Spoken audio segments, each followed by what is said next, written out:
ರೇಣುಕಾಸ್ವಾಮಿ ಕೊಲೆ ಕೇಸಲ್ಲಿ ದರ್ಶನ್ ಆರೋಪಿ. ಇನ್ನು 6 ತಿಂಗಳಲ್ಲಿ ಅಪರಾಧಿನೋ ಅಲ್ವೋ ಅನ್ನೋದು ನಿರ್ಧಾರ ಆಗಲಿದೆ. ಆದರೆ ಪೊಲೀಸರು ಹಾಕಿರುವ ಒಂದೊಂದು ಸೆಕ್ಷನ್ಗಳು ದರ್ಶನ್ಗೆ ಸಾಯೋವರೆಗೂ ಜೈಲೂಟನೇ ಖಾಯಂ ಮಾಡುತ್ತಾ ಅನ್ನುವ ಆತಂಕ ಕುಟುಂಬದವರನ್ನ ಕಾಡ್ತಾ ಇದೆ.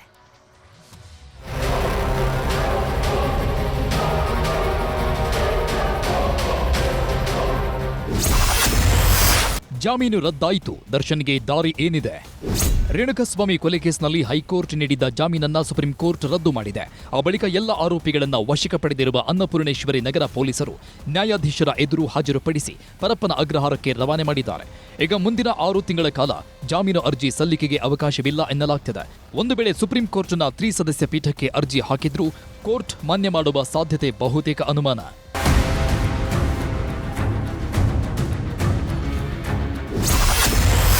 ಮುಂದಿನ 6 ತಿಂಗಳಲ್ಲಿ ಕೋರ್ಟ್ನಿಂದಲೇ ಶಿಕ್ಷೆ. ಜೈಲಿನಿಂದ ರಿಲೀಸ್ ಆಗೋ ಸಾಧ್ಯತೆಯೇ ಕಡಿಮೆ. ಮುಂದಿನ 6 ತಿಂಗಳ ಒಳಗಾಗಿ ಸೆಷನ್ಸ್ ಕೋರ್ಟ್ ವಿಚಾರಣೆ ಮುಗಿಸಿ ದರ್ಶನ್ ಕೊಲೆ ಕೇಸ್ ಬಗ್ಗೆ ತೀರ್ಪು ಪ್ರಕಟ ಮಾಡುವ ಸಾಧ್ಯತೆ ಇದೆ. ಹೀಗಾಗಿ ದರ್ಶನ್ ಮತ್ತೊಮ್ಮೆ ಜಾಮೀನು ಅರ್ಜಿ ಸಲ್ಲಿಸುವ ಮುನ್ನವೇ ಕೊಲೆ ಆರೋಪದಲ್ಲಿ ಶಿಕ್ಷೆ ಪ್ರಮಾಣ ಪ್ರಕಟ ಆದರೆ ಜೈಲಿಂದ ಹೊರಬರುವ ಸಾಧ್ಯತೆಯೇ ವಿರಳ. ಯಾಕಂದ್ರೆ 6 ತಿಂಗಳ ಒಳಗೆ ಕೋರ್ಟ್ ಟ್ರಯಲ್ ಮುಗಿಸುವುದಕ್ಕೆ ಫಾಸ್ಟ್ ಟ್ರ್ಯಾಕ್ ಕೋರ್ಟ್ ರೀತಿ ಕೆಲಸ ಮಾಡ್ತೀವಿ ಅಂತ ರಾಜ್ಯ ಸರ್ಕಾರವೇ ಸುಪ್ರೀಂ ಕೋರ್ಟ್ಗೂ ತಿಳಿಸಿದೆ. ಹೀಗಾಗಿ ದರ್ಶನ್ ಕೊಲೆ ಪ್ರಕರಣದ ಅಂತಿಮ ತೀರ್ಪು ಮುಂದಿನ 6 ತಿಂಗಳಲ್ಲಿ ಹೊರಗೆ ಬರುವ ಸಾಧ್ಯತೆ ಇದೆ. ದಾಸನ ಮೇಲಿರುವ ಸೆಕ್ಷನ್ಗಳಷ್ಟು ಶಿಕ್ಷೆ ಏನಾಗುತ್ತೆ?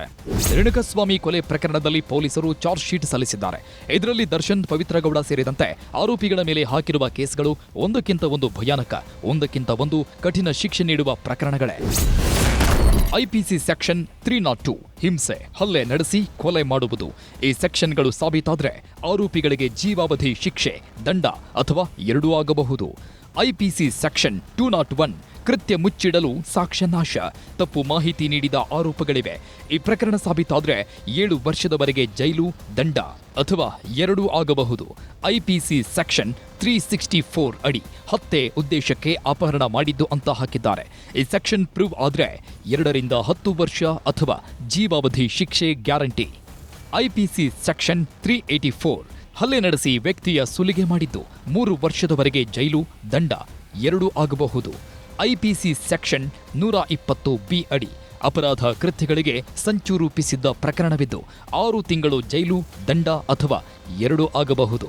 ಐಪಿಸಿ ಸೆಕ್ಷನ್ 355 ಅಡಿ ಉದ್ದೇಶಪೂರ್ವಕವಾಗಿ ಹಲ್ಲೆ, ಅವಮಾನ ಮಾಡಿದ್ದ ಕೇಸ್ ಇದ್ದು ಸಾಬೀತಾದ್ರೆ 2 ವರ್ಷದವರೆಗೆ ಜೈಲು, ದಂಡ ಅಥವಾ ಎರಡೂ ಫಿಕ್ಸ್. ಐಪಿಸಿ ಸೆಕ್ಷನ್ 143 ಅಡಿ ಕಾನೂನು ಬಾಹಿರ ಗುಂಪಿನ ಜೊತೆ ಸಭೆ ಮಾಡಿದ್ದಕ್ಕೆ 6 ತಿಂಗಳು ಜೈಲು, ದಂಡ ಹಾಕಬಹುದು. ಐಪಿಸಿ ಸೆಕ್ಷನ್ 147 ಅಡಿ ಸಾರ್ವಜನಿಕರ ಶಾಂತಿಗೆ ಭಂಗ ತರುವುದು ಸಾಬೀತಾದ್ರೆ 2 ವರ್ಷದವರೆಗೆ ಜೈಲು, ದಂಡ ಅಥವಾ ಎರಡೂ ಆಗುತ್ತೆ. ಐಪಿಸಿ ಸೆಕ್ಷನ್ 148 ಅಡಿ ಗಲಭೆಗೆ ಮಾರಣಾಂತಿಕ ಆಯುಧ ಬಳಕೆ ಕೇಸ್ಗಳಿದ್ದು 3 ವರ್ಷದವರೆಗೆ ಜೈಲು, ದಂಡ ಹಾಕಬಹುದು. ಐಪಿಸಿ ಸೆಕ್ಷನ್ 149 ಅಡಿ 5ಕ್ಕಿಂತ ಹೆಚ್ಚು ಜನ ಸಭೆ ನಡೆಸಿದ್ದು, ಅಪರಾಧ ಕೃತ್ಯದಲ್ಲಿ ಭಾಗವಹಿಸಿದ್ದು. ಐಪಿಸಿ ಸೆಕ್ಷನ್ 34 ಅಡಿ ಒಂದೇ ಅಪರಾಧಕ್ಕೆ ಎಲ್ಲರೂ ಹೊಣೆಗಾರರನ್ನಾಗಿ ಮಾಡಲಾಗಿದ್ದು. ಐಪಿಸಿ 302 ಅನ್ವಯ ಗುಂಪು ಸೇರಿ ಕೊಲೆಯೂ ಸೇರುತ್ತೆ. ಇಷ್ಟು ಸೆಕ್ಷನ್ಗಳು ಸಾಬೀತಾದ್ರೆ ಆರೋಪಿಗಳೆಲ್ಲ ಸಾಯೋವರೆಗೂ ಜೈಲಲ್ಲೇ ಇರಬೇಕಾಗತ್ತೆ. ದರ್ಶನ್ ಬಂಧನ ಆದಾಗ ದಯಾನಂದ್ ಕಮಿಷನರ್. ಈಗ ಅದೇ ದಯಾನಂದ್ ಕಾರಾಗೃಹ ಇಲಾಖೆ ಮುಖ್ಯಸ್ಥ. ಅಂದು ದರ್ಶನ್ ಅರೆಸ್ಟ್ ಆಗುವಾಗ ಬೆಂಗಳೂರು ಕಮಿಷನರ್ ಆಗಿದ್ದ ಬಿ ದಯಾನಂದ್ ಇದೀಗ ಕಾರಾಗೃಹ ಡಿಜಿ ಆಗಿ ಕಾರ್ಯನಿರ್ವಹಣೆ ಮಾಡ್ತಿದ್ದಾರೆ. ಈಗಾಗಲೇ ಸುಪ್ರೀಂ ಕೋರ್ಟ್ ಕೂಡ ಜೈಲಿನಲ್ಲಿ ಆಗಿರುವ ಲೋಪಗಳು ಹಾಗೂ ಐಷಾರಾಮಿ ವ್ಯವಸ್ಥೆಯನ್ನ 5 ಸ್ಟಾರ್ ವ್ಯವಸ್ಥೆ ಎಂದು ಉಲ್ಲೇಖಿಸಿದೆ. ಜೊತೆಗೆ ಜೈಲು ಅಧಿಕಾರಿಗಳ ವಿರುದ್ಧ ಕ್ರಮದ ಅವಶ್ಯಕತೆ ಬಗ್ಗೆಯೂ ಹೇಳಿದೆ.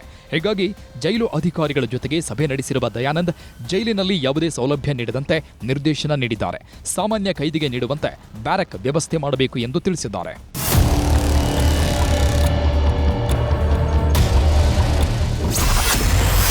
ದರ್ಶನ್ ಕೇಸ್ನಲ್ಲಿ ಸಶಕ್ತ ಅಧಿಕಾರಿಗಳ ಕೆಲಸ. ಯಾವುದೇ ಒಂದು ಕೇಸ್ನಲ್ಲಿ ಆರೋಪಿಗಳನ್ನು ಅರೆಸ್ಟ್ ಮಾಡುವುದು ಮತ್ತು ಚಾರ್ಜ್ ಶೀಟ್ ಸಲ್ಲಿಕೆ ಮಾಡುವ ತನಕ ಪೊಲೀಸ್ ಅಧಿಕಾರಿಗಳ ಕೆಲಸ ಮಹತ್ವದ ಪಾತ್ರ ವಹಿಸಲಿದೆ. ದರ್ಶನ್ ಕೊಲೆ ಕೇಸ್ನಲ್ಲಿ ಭಾಗಿಯಾಗಿರುವುದು ಖಚಿತವಾಗ್ತಾ ಇದ್ದ ಹಾಗೆ ಹಿಂದೆ ಮುಂದೆ ನೋಡದೆ ಅರೆಸ್ಟ್ ಮಾಡಿಸಿದ್ರು ಅಂದಿನ Bengaluru police commissioner B Dayanand.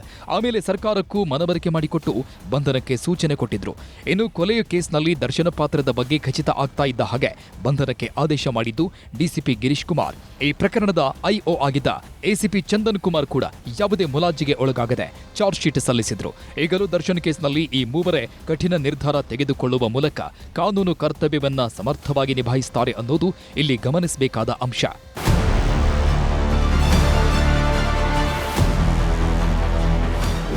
ಏನೇ ಆಗ್ಲಿ, ಈ ಜನ್ಮದಲ್ಲಿ ಮಾಡಿದ ಪಾಪ ಪುಣ್ಯ ಈ ಜನ್ಮದಲ್ಲಿ ಅನುಭವಿಸಬೇಕು ಅಂತ ದೊಡ್ಡವರು ಹೇಳ್ತಿದ್ರು. ಈಗ ದರ್ಶನ್ ಪವಿತ್ರಗೌಡ ಪ್ರಕರಣದಲ್ಲೂ ನಿಜವಾಗ್ತಿದೆ. ರೇಣುಕಸ್ವಾಮಿ ಅನ್ನೋ ವ್ಯಕ್ತಿ ಯಾರಂತಾನೆ ಗೊತ್ತಿರಲಿಲ್ಲ. ಅಂಥ ವ್ಯಕ್ತಿಯಿಂದ ಪ್ರಖ್ಯಾತನಾಗಿದ್ದ ದರ್ಶನ್ ಈಗ ಕುಖ್ಯಾತನಾಗಿ ಕಂಬಿ ಹಿಂದೆ ಹೋಗಾಯ್ತು. ಇದು ಹಣೆ ಬರಹ ಅನ್ಬೇಕೋ, ಗ್ರಹಚಾರ ಅನ್ಬೇಕೋ ಒಂದು ಗೊತ್ತಾಗ್ತಿಲ್ಲ. ಆದ್ರೆ ಮಾಡದ ತಪ್ಪಿಗೆ ದರ್ಶನ್ ಪತ್ನಿ ವಿಜಯಲಕ್ಷ್ಮಿ ಮತ್ತು ದರ್ಶನ್ ಕುಟುಂಬ ಕಣ್ಣೀರು ಹಾಕ್ತಿದೆಯಲ್ಲ ಅನ್ನೋದೇ ನೋವಿನ ಸಂಗತಿ. Bureau report, news 18.